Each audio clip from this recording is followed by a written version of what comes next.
নতুন গাড়ি পাওয়া যায়। গাড়ি চিন্তা করে লাভ আছে, মানুষের চিন্তা। আর ইন্স্যুরেন্স তো হইব না নিবা। সেম মানুষ হইব না। আপনারা দেখছেন বাস্তব উপস্থাপন, আমি রাজীব। উত্তর কৃষ্ণপুরের সাবাজপুরে ঘটে গেল ভয়ঙ্কর অঘটন। সড়কের পাশে ইলেকট্রিক কুঠিতে বাহনের ধাক্কা।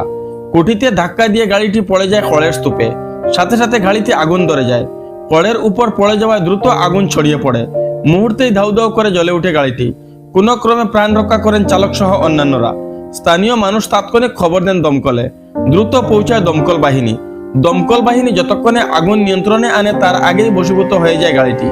দুর্ঘটনাটি সংঘটিত হয় সোমবার বিকেল 2:30টার দিকে উত্তর কৃষ্ণপুরের সাবাজপুর বাইপাসে।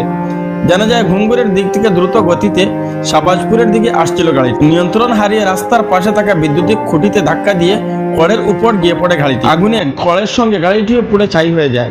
এর দুর্ঘটনায় কেউই হতাহত হননি।